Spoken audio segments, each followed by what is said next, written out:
Hello students, welcome back. I hope you all are fine. So today we are going to continue with the properties of ionic compounds.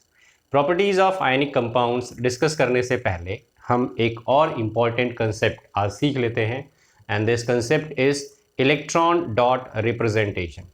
बच्चों last lecture में मैंने आपको formation of ionic compounds जो था वो समझाया था और वो समझाते टाइम मैंने एक रिप्रेजेंटेशन का यूज़ किया था that is called electron dot representation. तो पहले तो हम इसी कंसेप्ट को यहाँ पर स्टडी कर लेते हैं। Electron dot representation of any compound, किस तरीके से हम इलेक्ट्रॉन्स को रिप्रेजेंट करते हैं किसी भी एटम के। इस रिप्रेजेंटेशन में we represent the valence electrons of an atom। और क्यों बनाया जाता है ये representation? It is used to explain bonding of atoms. तो किस तरह की बॉन्डिंग है एटम्स के बीच में मॉलिक्यूल बनाते टाइम, इसको रिप्रेजेंटेशन करने के लिए हम इस इलेक्ट्रॉन डॉट स्ट्रक्चर का यूज करते हैं। तो हमें क्या रिप्रेजेंट करना होता है? Valence electrons of any atom. What do you mean by valence electron? Valence electrons क्या होते हैं? The electrons present in the outermost shell, the electrons present in the outermost shell of an atom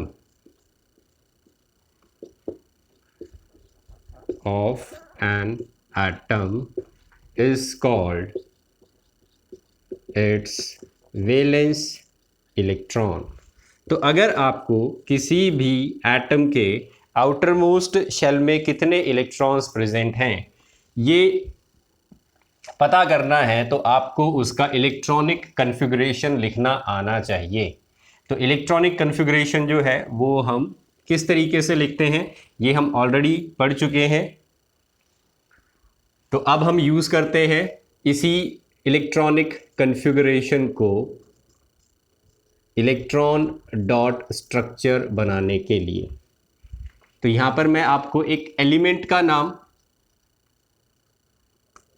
दूंगा और आपको उसका configuration जो है वो लिखना है और उसके बाद में उस एलिमेंट का इलेक्ट्रॉन डॉट स्ट्रक्चर जो है वो बनाना होगा। शुरुआत करते हैं हम पहले एलिमेंट से, दैट इज हाइड्रोजन। हाइड्रोजन का एटॉमिक नंबर कितना होता है बच्चों? 1। तो इसका इलेक्ट्रॉनिक कन्फिगरेशन यहाँ पर हम शेल लिख देते हैं, KLMN, ये शेल होते हैं। तो एक इलेक्ट्रॉन है, इसको जब हम फिल करेंगे तो ये K शेल में भरा जाएगा और इसको जब रिप्रेजेंट किया जाएगा तो आउटर मोस्ट शेल यही हो गया, जो सबसे बाहर वाला शेल जिसमें इलेक्ट्रॉन गया वो यही हो गया। इसमें कितने इलेक्ट्रॉन्स हैं? एक इलेक्ट्रॉन है। तो this is called valence electron और इसको हम एक डॉट से रिप्रेजेंट करते हैं इस तरीके से। इसके बाद आता है हीलियम का नंबर। हीलियम का एटॉमिक नंबर हो जाता है 2। तो ये दोनों इलेक्ट्रॉन जो है वो K शेल में भरे जाते हैं। K शेल जो है वो मैक्सिमम 2 इलेक्ट्रॉन्स अकोमोडेट कर सकता है। तो दोनों इलेक्ट्रॉन K शेल में भरे गए। तो ये दोनों इलेक्ट्रॉन्स जो है वो हम किस तरीके से शो करते हैं? इस तरीके से। अब देखो नेक्स्ट आ जाता है लिथियम। लिथियम का एटॉमिक नंबर क्या होता है? 3। तो 3 एटॉमिक नंबर होगा तो 2 इलेक्ट्रॉन्स तो हम भरेंगे K शेल में पहले और उसके बाद में ये अब पूरा फिल हो गया, कंप्लीटली फिल्ड हो गया K शेल। अब अगला इलेक्ट्रॉन जो है वो कहाँ जाएगा? L शेल में। तो इसको किस तरीके से दिखाया जाएगा? हमें वैलेंस शेल के इलेक्ट्रॉन दिखाने होते हैं। वैलेंस शेल कौन सा हो गया? ये वाला। अब ये सबसे बाहर वाला शेल है जिसमें लास्ट इलेक्ट्रॉन भरा गया है। इसमें कितने इलेक्ट्रॉन्स है? एक इलेक्ट्रॉन है। तो हम यहाँ पर लिथियम जो है इसके अंदर एक इलेक्ट्रॉन दिखाते हैं। तो इस तरीके से आपको जो है वो एटम का एटॉमिक नंबर दिया जाएगा, आप उसका कन्फिगरेशन जो है वो लिखेंगे और कन्फिगरेशन लिखने के बाद उसका इलेक्ट्रॉन डॉट स्ट्रक्चर जो है वो हम बनाते हैं। नेक्स्ट देखो बेरिलियम। बेरिलियम का एटॉमिक नंबर होता है 4 होता है। तो यहाँ पर 2 इलेक्ट्रॉन्स तो भरे जाएंगे K शेल में और अगले 2 इलेक्ट्रॉन्स किस में भरे जाएंगे? L शेल में। तो L शेल जो है वो हमारा आउटर मोस्ट शेल हो गया और इसके अंदर कितने इलेक्ट्रॉन्स भरे हैं? 2 इलेक्ट्रॉन्स। तो इन दोनों इलेक्ट्रॉन्स को आप दिखा सकते हो इस तरीके से। फिर आ जाता है बोरॉन। बोरॉन के अंदर कितने एटॉमिक नंबर कितना हो जाता है 5, कन्फिग्रेशन क्या हो जाएगा 2 और 3। तो यहां पर बोरॉन के अंदर 3 इलेक्ट्रॉन्स जो है वो आउटर मोस्ट शेल में प्रेजेंट हैं। तो हम बोरॉन जो है इसके 3 इलेक्ट्रॉन्स दिखा सकते हैं इस तरीके से। तो ये इलेक्ट्रॉन डॉट स्ट्रक्चर जो है वो हम बना रहे हैं अलग अलग एलिमेंट्स के। अब बोरॉन के बाद कौन सा एलिमेंट आएगा, कार्बन। कार्बन के इलेक्ट्रॉन्स जो हैं वो कितने होंगे, कार्बन का एटॉमिक नंबर होता है 6। तो 6 इलेक्ट्रॉन्स कैसे फिल किए जाएंगे, 2 इलेक्ट्रॉन इसमें और 4 इलेक्ट्रॉन इसमें। बच्चों एल शेल जो है इसमें मैक्सिमम 8 इलेक्ट्रॉन हम भर सकते हैं। तो यहां पर 4 इलेक्ट्रॉन्स है कार्बन के, तो कार्बन जो है इसके 4 इलेक्ट्रॉन्स इस तरीके से हम दिखाते हैं 4 डॉट लगा के। फिर आ जाता है नाइट्रोजन का नंबर, एटॉमिक नंबर हो जाता है 5। तो 5 हो गया, तो अब 2 इलेक्ट्रॉन तो इसमें जाएंगे और 5 इलेक्ट्रॉन एल शेल में भरे जाएंगे। अब ये 5 इलेक्ट्रॉन्स जो हैं ये आप कैसे दिखाओगे, तो इस तरीके से 4 डॉट लगा दो पहले तो, और फिर 5वां इलेक्ट्रॉन जो है वो किसी के साथ पेयर कर दो। तो ये हो गए नाइट्रोजन के इलेक्ट्रॉन्स। फिर आ जाता है ऑक्सीजन का नंबर, 8 इलेक्ट्रॉन्स होते हैं, 2 इलेक्ट्रॉन भरे जाएंगे के शेल में, 6 इलेक्ट्रॉन्स भरे जाएंगे एल शेल में। तो ये हो गए वैलेंस शेल के इलेक्ट्रॉन्स, मतलब वैलेंस इलेक्ट्रॉन्स। वैलेंस इलेक्ट्रॉन्स हम दिखाएंगे इलेक्ट्रॉन डॉट स्ट्रक्चर में। पहले तो हम 4 डॉट लगा लेते हैं इस तरीके से, फिर ये 5वां इलेक्ट्रॉन और ये 6ठा इलेक्ट्रॉन, तो 2 पेयर हो गए, 2 अनपेयर्ड हो गए। फिर आ जाता है फ्लोरीन का नंबर, एटॉमिक नंबर 9। कन्फिग्रेशन जो है वो 2 और 7 हो जाएगा, 7 इलेक्ट्रॉन्स प्रेजेंट है। तो ये हो गए वैलेंस इलेक्ट्रॉन। हमें इनको दिखाना होगा, तो पहले तो हम 4 डॉट लगा लेते हैं इस तरीके से। अब हम 5th electron, 6th electron and 7th electron, तो इस तरीके से जो है वो इलेक्ट्रॉन्स यहाँ पर शो करेंगे फ्लोरीन के। लास्ट में हमारे पास आ जाता है नियॉन, एटॉमिक नंबर 10। अब कन्फिग्रेशन क्या हो जाएगा 2 और 8। तो अब ये हो गया कंप्लीटली फिल्ड, 8 इलेक्ट्रॉन मैक्सिमम हम एल के अंदर भर सकते हैं। यहाँ पर 8 इलेक्ट्रॉन्स आ चुके हैं।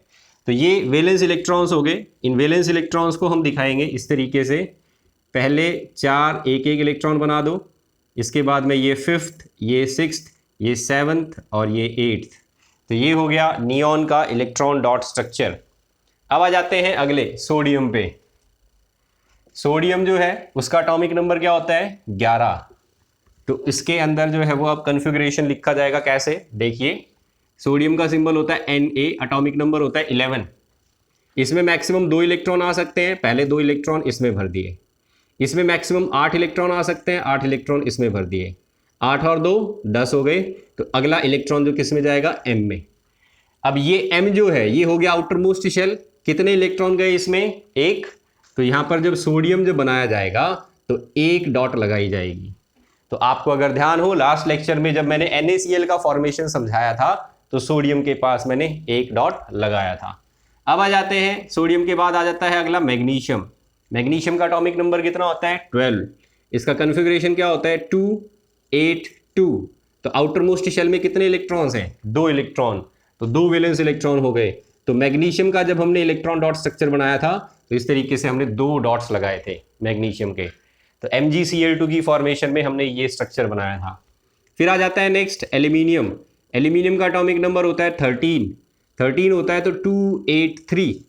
अब 3 इलेक्ट्रॉन हो गए आउटर मोस्ट शेल में वैलेंस इलेक्ट्रॉन। तो एल्यूमिनियम का डॉट बनेगा तो इस तरीके से 3 इलेक्ट्रॉन्स दिखा दो। तो ये हो गए एल्यूमिनियम के। तो आप इस तरीके से अलग अलग एलिमेंट्स के नंबर ऑफ इलेक्ट्रॉन्स रिप्रेजेंट कर सकते हो by using the dot. Chlorine का हमने लास्ट लेक्चर के अंदर इलेक्ट्रॉन डॉट स्ट्रक्चर बनाया था। तो देखो क्लोरीन का एटॉमिक नंबर कितना होता है 17। तो 17 है तो कन्फिग्रेशन क्या हो जाएगा 2 8 7। तो 7 इलेक्ट्रॉन हो गए आउटर मोस्ट शेल में, ये 7 वैलेंस इलेक्ट्रॉन है। तो इनको कैसे बनाएंगे 1 2 3 4 5 6 7। तो यहाँ पर 3 इलेक्ट्रॉन्स पेयर हो जाते हैं और 1 इलेक्ट्रॉन अनपेयर्ड रहता है। तो हमने लास्ट जो लेक्चर था उसमें डायग्राम बनाया था, तो इसी तरीके से क्लोरीन के सराउंडिंग में हमने 7 इलेक्ट्रॉन शो किए थे। तो ये कहलाते हैं बच्चों इलेक्ट्रॉन डॉट स्ट्रक्चर, और इन्हीं इलेक्ट्रॉन डॉट स्ट्रक्चर की मदद से हम बॉन्डिंग एक्सप्लेन कर सकते हैं। तो हमने पिछले लेक्चर में जो NaCl और MgCl2 का फॉर्मेशन एक्सप्लेन किया था वो इसी इलेक्ट्रॉन डॉट स्ट्रक्चर के बेसिस पे किया था। मैं एक बार रिपीट करवा देता हूं और आपको एक प्रॉब्लम जो एनसीईआरटी में दे रखी है रिगार्डिंग फॉर्मेशन वो भी समझा देता हूं। तो NaCl का फॉर्मेशन अगर मुझे एक्सप्लेन करना है तो सोडियम के पास एक इलेक्ट्रॉन होता है, क्लोरीन के पास, देखो बच्चों इलेक्ट्रॉन्स को अलग अलग समझाने के लिए इसके इलेक्ट्रॉन्स को क्रॉस से दिखा रखा है कि सोडियम का इलेक्ट्रॉन जो है वो डॉट से और क्लोरीन के इलेक्ट्रॉन्स क्रॉस से, इनमें कोई डिफरेंस नहीं रहता, इलेक्ट्रॉन सभी के सेम होते हैं। तो सोडियम के पास एक इलेक्ट्रॉन है आउटर मोस्ट शेल में, ये अपना ये इलेक्ट्रॉन लूज कर देता है और इसका कन्फिग्रेशन बन जाता है 2,8। ये कन्फिग्रेशन किसका होता है? नियॉन का। तो जब सोडियम नियॉन के जैसा कन्फिग्रेशन अटेन कर लेता है तो ये स्टेबल हो जाता है। तो ऐसा करने के लिए इसको अपना एक इलेक्ट्रॉन लूज करना पड़ेगा। ये इलेक्ट्रॉन कौन गेन कर लेता है? क्लोरीन। क्लोरीन का कन्फिग्रेशन क्या होता है? 287। इसको जब एक इलेक्ट्रॉन मिल जाता है तो इसका कन्फिग्रेशन क्या हो जाता है? 288। और ये किसका कन्फिग्रेशन होता है? आर्गन का। तो आर्गन भी एक नोबल गैस है, स्टेबल है। तो क्लोरीन एक इलेक्ट्रॉन एक्सेप्ट करके स्टेबल हो गया, सोडियम एक इलेक्ट्रॉन डोनेट करके स्टेबल हो गया, और इसी वजह से ये तो बना लेता है Na+ और ये बना लेता है Cl-।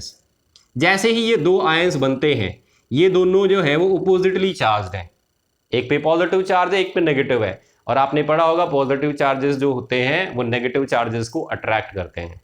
तो oppositely charge attract each other, यही कारण है कि ये दोनों पास आ जाते हैं और ये मिलके क्या बना लेते हैं? Ionic compound. तो ये सारा प्रोसेस स्टेबिलिटी अटेन करने की वजह से हुआ। सोडियम को स्टेबिलिटी चाहिए थी, उसने इलेक्ट्रॉन लूज कर दिया, -1 इलेक्ट्रॉन। क्लोरीन को स्टेबिलिटी अटेन करनी थी, उसने एक इलेक्ट्रॉन एक्सेप्ट कर लिया। एक्सेप्ट करने के बाद ये स्टेबल, लूज करने के बाद ये स्टेबल, लेकिन इनके ऊपर जो चार्जेस डेवलप हो गए वो चार्जेस अट्रैक्ट करने लग गए और इसी अट्रैक्शन की वजह से ये आयनिक कंपाउंड बन गया। ऐसे ही अब मैग्नीशियम क्लोराइड जो है इसकी फॉर्मेशन भी एक्सप्लेन कर सकते हैं। मैग्नीशियम का एटॉमिक नंबर क्या होता है? 12। तो इसका कन्फिगरेशन हम इस तरीके से लिखते हैं, 2 डॉट लगाते हैं हम इसके 2 इलेक्ट्रॉन्स को दिखाने के लिए।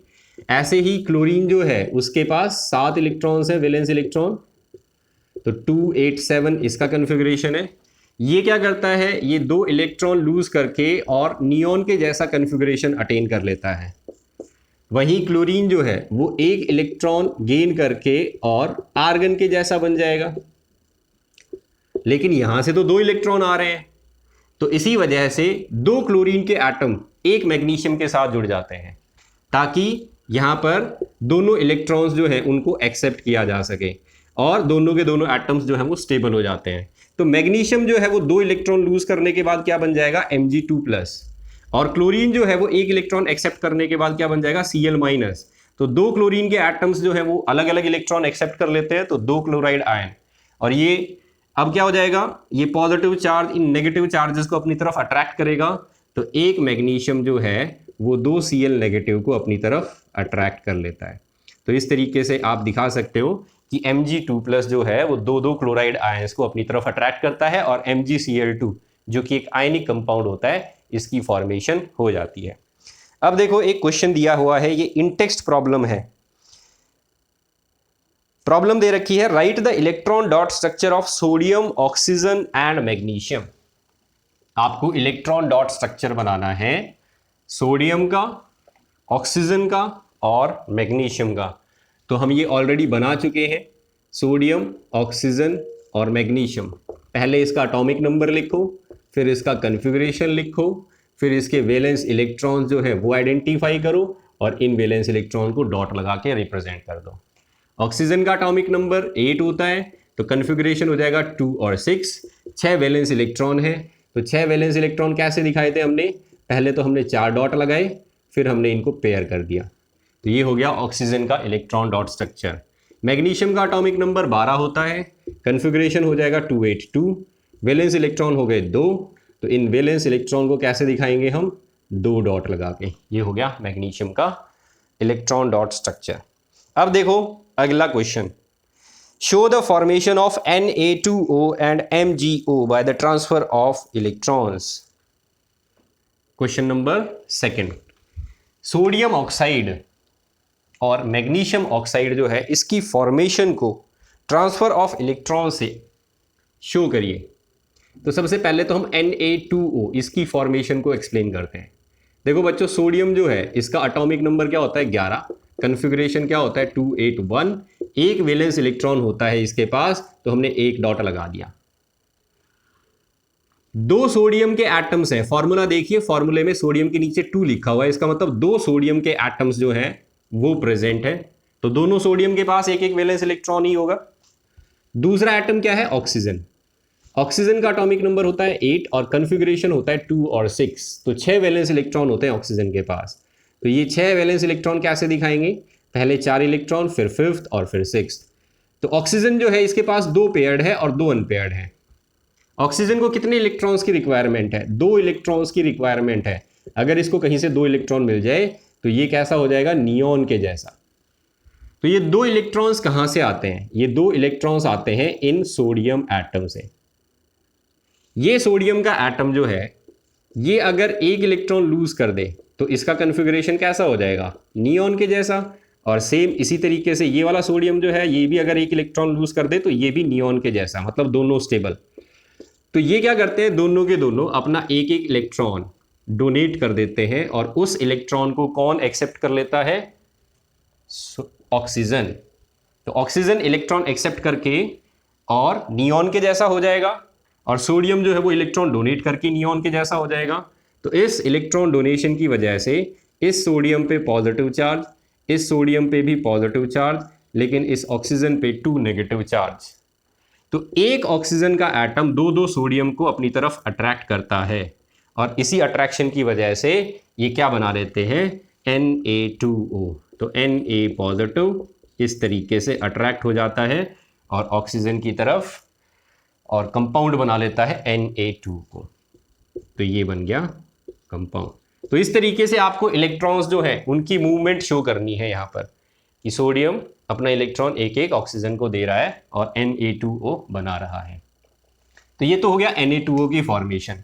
अब हम दिखाते हैं MgO की फॉर्मेशन, मैग्नीशियम ऑक्साइड जो है वो कैसे बनता है। तो देखो यहां पर MgO, मैग्नीशियम ऑक्साइड जो है इसके अंदर 2 एटम्स हैं, एक मैग्नीशियम का है एक ऑक्सीजन का है। मैग्नीशियम का एटॉमिक नंबर 12 होता है, कन्फिगरेशन 282 होता है, वैलेंस इलेक्ट्रॉन्स कितने हो गए 2। तो यहां पर क्या करेंगे, हम 2 डॉट लगाएंगे मैग्नीशियम के पास। ऑक्सीजन का एटॉमिक नंबर कितना होता है 8, कन्फिगरेशन क्या हो गया 2 और 6, कितने इलेक्ट्रॉन्स हैं 6 इलेक्ट्रॉन्स हैं। तो यहां पर हम क्या करेंगे 6 डॉट लगाएंगे, 5 और 6। तो ऑक्सीजन जो है इसके पास 2 अनपेयर्ड इलेक्ट्रॉन है, अगर इसको कहीं से 2 इलेक्ट्रॉन और मिल जाए तो ये कैसा हो जाएगा, नियॉन के जैसा।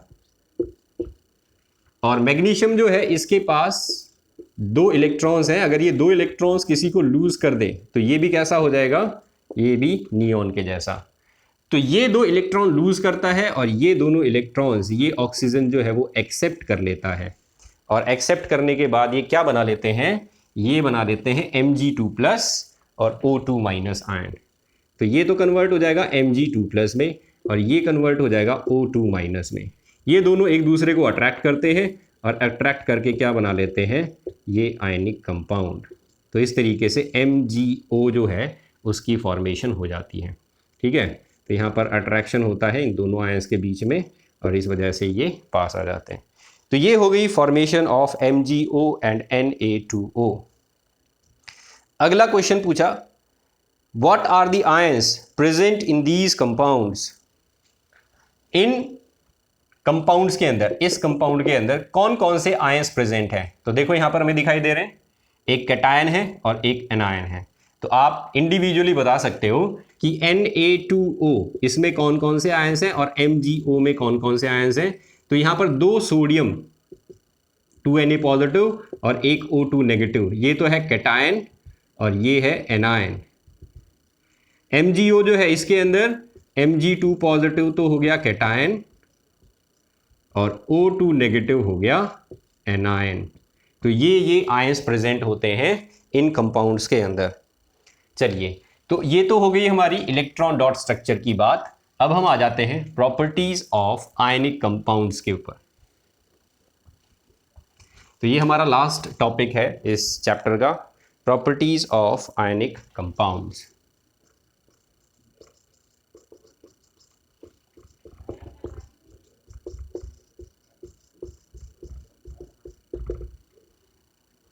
बच्चों आयनिक कंपाउंड्स जो हैं वो हम अपने सराउंडिंग में भी देखते हैं और हम डेली लाइफ के अंदर यूज भी करते हैं।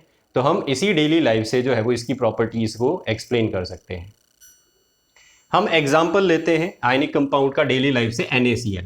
तो सबसे पहली प्रॉपर्टी जो है वो यहीं से आ जाती है, फिजिकल स्टेट। बच्चों जो आप नमक यूज करते हैं वो नमक जो है वो किस स्टेट में पाया जाता है? So it is found in solid state. तो जितने भी आयनिक कंपाउंड्स हैं वो सभी आपको मोस्टली सॉलिड स्टेट्स में ही मिलेंगे। They are found in the solid state. तो यहां पर हम लिखते हैं generally most of the ionic compounds are found in solid state. और क्यों पाए जाते हैं ये सॉलिड स्टेट में? Due to the strong electrostatic force of attraction between ions या ओपोजिटली चार्ज्ड आयंस। तो इस वजह से ये कंपाउंड्स जो हैं वो हमें सॉलिड स्टेट में मिलते हैं। एक और पॉइंट है, इनको अगर आप किसी हैमर से स्ट्राइक करते हो या तोड़ने की कोशिश करते हो तो ये एक स्टोन की तरह बिखर जाते हैं, मतलब they are brittle in nature. ये मेलिएबल या डक्टाइल नहीं है, they are brittle in nature. तो they are brittle in nature and break into pieces when strike with force। तो अगर आप फोर्स अप्लाई करते हो इनके ऊपर तो ये पीसेस में टूट जाएंगे। तो ये फिजिकल स्टेट जो है वो हमें देखने को मिलती है आयनिक कंपाउंड्स के बारे में। एक पॉइंट नोट कर लेना बच्चों, आपने नमक को अगर देखा हो और बरसात के मौसम में अगर आपने नमक को देखा हो तो आपने ये देखा होगा कि नमक जो है वो मॉइस्चर एब्जॉर्ब कर लेता है एटमॉस्फेयर से बरसात के मौसम में, क्योंकि बरसात के मौसम में एटमॉस्फेयर में नमी बहुत ज़्यादा होती है। ऐसे सब्सटेंसेस जो इस तरीके से नमी एब्जॉर्ब कर लेते हैं एटमॉस्फेयर से, they are called hygroscopic substances. तो NaCl is a hygroscopic compound because it absorb moisture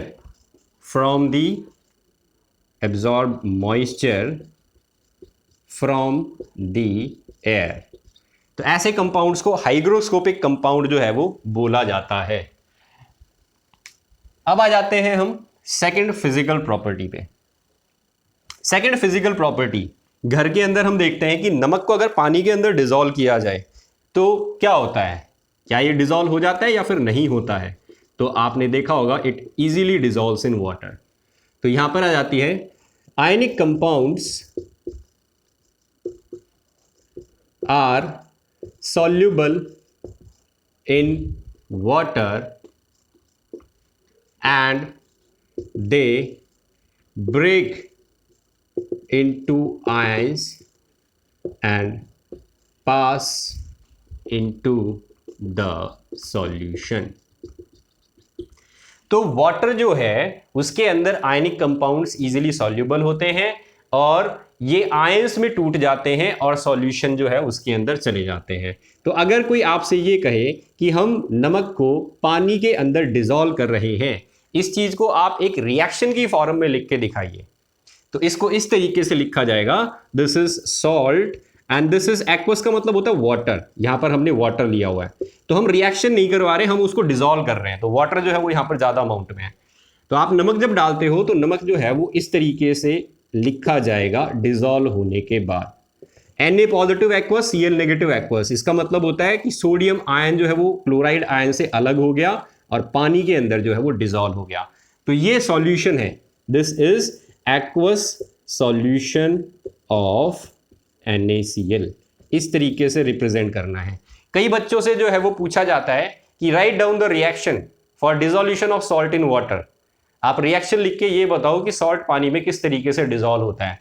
तो मोस्टली बच्चे क्या करते हैं, ये रिएक्शन लिख देते हैं NaCl plus H2O, it gives us NaOH plus HCl। तो ये गलत है।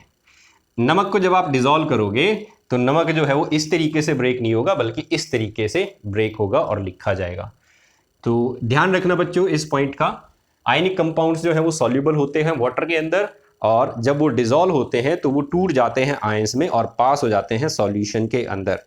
लेकिन अगर इनकी सॉल्युबिलिटी आप चेक करते हो किसी ऐसे सॉल्वेंट में जो कि ऑयली है, तो यहां पर ये डिसॉल्व नहीं होते। तो एक पॉइंट ये भी हम यहां पर नोट कर सकते हैं, ionic compounds are insoluble in solvent such as oil, kerosene, ether, etc. तो ऐसे सॉल्वेंट्स जो कि ऑयली होते हैं उनके अंदर ये आयनिक कंपाउंड्स सॉल्युबल नहीं होते। अब इसका अगर कोई रीजन पूछे कि why they are soluble in water but they are insoluble in oil और अदर नॉन पोलर सब्सटेंसेस, तो इसका रीजन जो है वो इस तरीके से लिखना है आपको। रीजन एक सिंपल सी लाइन है, like dissolves like. Polar substances are soluble in polar solvent and non-polar substances are soluble in non-polar solvent।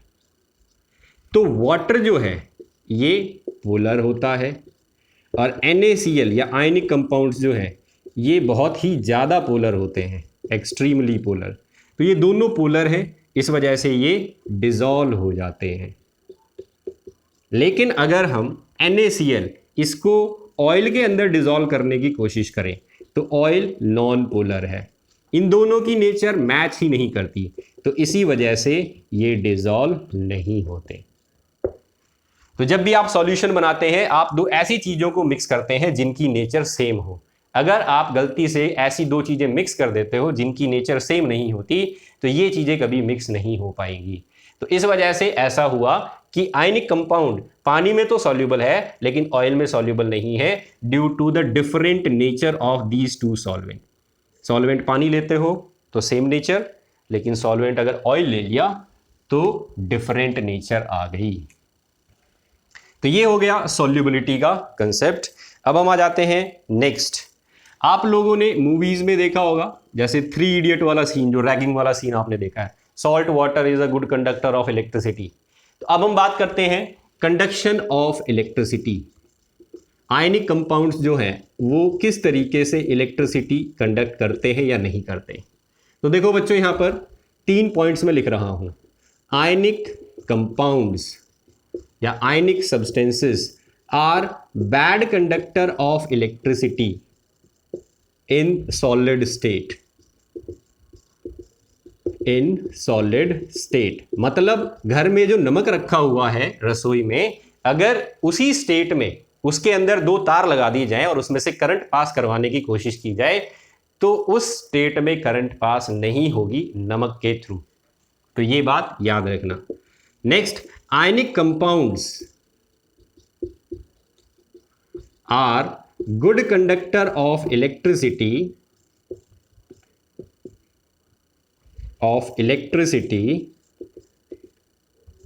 in their molten state and aqueous solution। अगर आयनिक कंपाउंड को आप मेल्ट कर लेते हो या उसको डिसॉल्व करके पानी में उसकी एक्वस सॉल्यूशन बना लेते हो तो ये दोनों ही चीजें इलेक्ट्रिसिटी कंडक्ट करती हैं।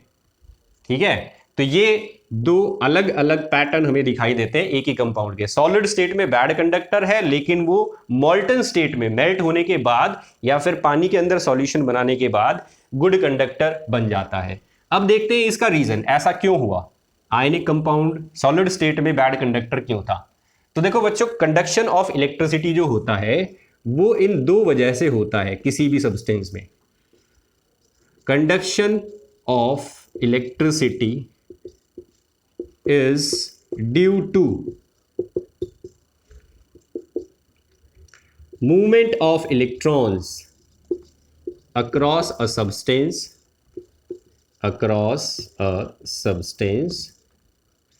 या फिर movement of ions in the substance कह लो या फिर सॉल्यूशन कह लो।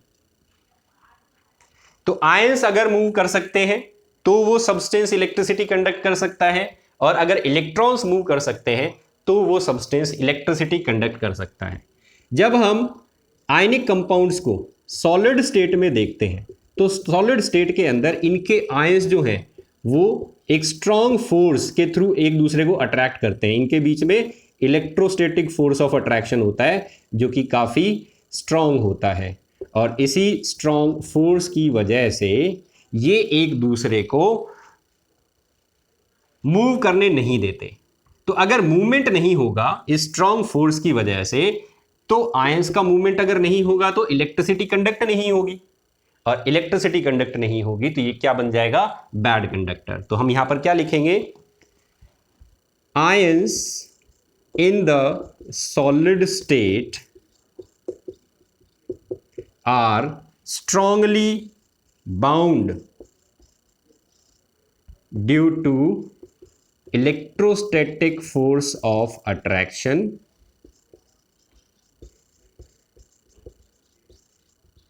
hence are not free to move, so electricity is not conducted। तो ये रीजन है जिसकी वजह से सॉलिड स्टेट में इलेक्ट्रिसिटी कंडक्ट नहीं हो पाई, because the ions are tightly bound, they are not free to move. अब देखते हैं मॉल्टन स्टेट में क्या होगा। मॉल्टन स्टेट में पार्टिकल्स जो हैं वो मूव कर सकते हैं। तो जब आप NaCl को मेल्ट कर देते हो तो मेल्ट होने के बाद इसके आयंस जो हैं are not fixed at a position and are free to move। तो अब मूवमेंट पॉसिबल हो गई मेल्ट होने के बाद, और अगर आयंस मूव कर सकते हैं तो वो क्या करेंगे, इलेक्ट्रिसिटी कंडक्ट। तो ions are not fixed at a position and are free to move, hence they show conduction of electricity in the molten state. तो ये हो गया मॉल्टन स्टेट में कंडक्शन का रीजन। और सेम चीज आपको दिखाई देती है एक्वस सॉल्यूशन में। एक्वस सॉल्यूशन में अभी आपको बताया था मैंने कि आयंस जो है वो अलग अलग हो जाते हैं। तो जब हम NaCl को पानी के अंदर डिजोल्व करते हैं तो इसके आयंस को अलग अलग लिखते हैं। तो अलग अलग होने का मतलब क्या हो गया, आयंस फ्री हो गए, बाउंड नहीं है। तो फ्री हो गए तो ये फ्री टू मूव हो गए, और इसी वजह से दे show conduction of electricity in the molten state and in their aqueous solution. तो ये रीजन था जिसकी वजह से हमें आयनिक कंपाउंड्स का इस तरीके का बिहेवियर देखने को मिला इन देयर डिफरेंट स्टेट। चलिए अब हम आ जाते हैं नेक्स्ट प्रॉपर्टी पे। This is about their melting point and boiling point. अब बच्चों मैं आपसे एक ऑब्जर्वेशन का क्वेश्चन पूछता हूं। आपने कभी मार्केट में अगर किसी पॉपकॉर्न बनाने वाले को देखा है, तो पॉपकॉर्न बनाने वाला कढ़ाई के अंदर एक मिट्टी जैसी कोई चीज डाल के रखता है। क्या होती है वो चीज? आप अगर पॉपकॉर्न खाते हैं तो आपको सॉल्ट का टेस्ट आता है। तो मान लो अगर आप मिट्टी के अंदर पॉपकॉर्न बनाते तो आपको टेस्ट भी मिट्टी का ही आना चाहिए था, लेकिन ऐसा नहीं होता। तो जो कढ़ाई के अंदर जो उसने मटेरियल डाल रखा है वो होता है नमक, ताकि गलती से अगर थोड़ा बहुत नमक पॉपकॉर्न के अंदर रह भी जाए तो भी आपको नमक का ही टेस्ट आए। तो इसीलिए जब भी आप पॉपकॉर्न खाते हैं आपको कभी भी कोई अदरवाइज केमिकल सब्सटेंस का टेस्ट नहीं आता, सिर्फ नमक का टेस्ट आता है, क्योंकि उसको जिस कढ़ाई में, जिस मटेरियल में भूना गया है, वहां पर नमक का यूज किया जा रहा था। तो जो पॉपकॉर्न बनाने वाला है, अगर वो कढ़ाई में नमक डाल के उसको हीट कर रहा है, और वो उसको दिन में कम से कम काफी लंबे टाइम तक हीट करता होगा, तो उतनी देर तक भी हीट करने के बाद वो नमक मेल्ट नहीं होता। तो इसका क्या मतलब हुआ? इसका ये मतलब है कि ionic compounds they have a high melting point. तो ये आ जाती है हमारी next property, melting point and boiling point.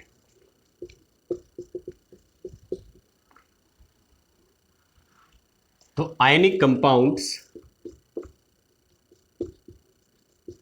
Have high melting point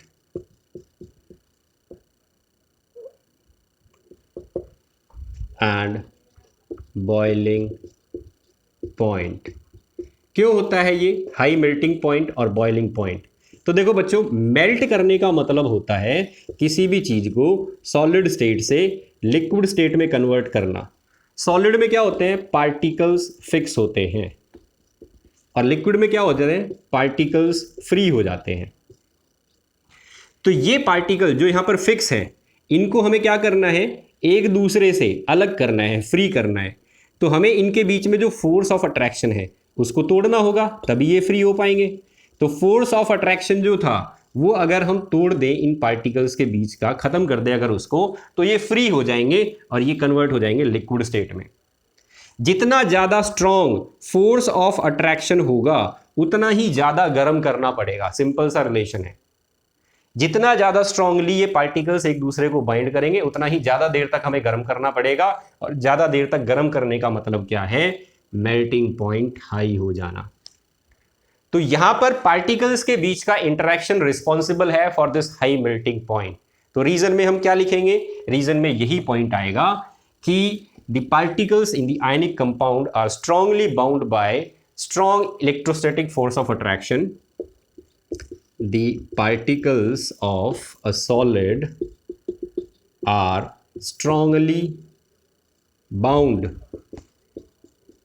by strong electrostatic force of attraction. Hence, it requires more energy to separate these particles and set free. Hence, they have high melting point and boiling point. तो ये हो गई हमारी properties of ionic compounds.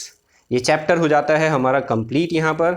I hope आप सभी को ये topic जो है वो समझ में आ गया होगा। अब हमारा असाइनमेंट जो रहेगा वो एनसीईआरटी की सभी टेक्सचुअल प्रॉब्लम्स जो चैप्टर के लास्ट में दे रखी हैं वो, प्लस इनटेक्स्ट प्रॉब्लम। बच्चों, इनटेक्स्ट प्रॉब्लम आप जरूर कर लेना, क्योंकि बोर्ड के एग्जामिनेशन में जो क्वेश्चंस आते हैं वो एप्लीकेशन बेस्ड आते हैं, और एप्लीकेशन बेस्ड क्वेश्चंस जो हैं वो जो बुक में एक्टिविटीज गिवन है, जो इनटेक्स्ट प्रॉब्लम्स के अंदर आपको मिल जाएंगी और एक्टिविटीज भी मिल जाएंगी, वहां से क्वेश्चन जो है वो आपको कई बार मिल जाएगा। तो इसी वजह से एनसीईआरटी बुक्स के अंदर जितनी एक्टिविटीज दे रखी हैं, जितनी इनटेक्स्ट प्रॉब्लम दे रखी हैं और जितनी टेक्सचुअल प्रॉब्लम्स दे रखी हैं, ये तो कंपलसरी है, ये तो करनी ही करनी है अगर आपको अच्छे मार्क्स लेने हैं 10th क्लास में। तो थैंक यू।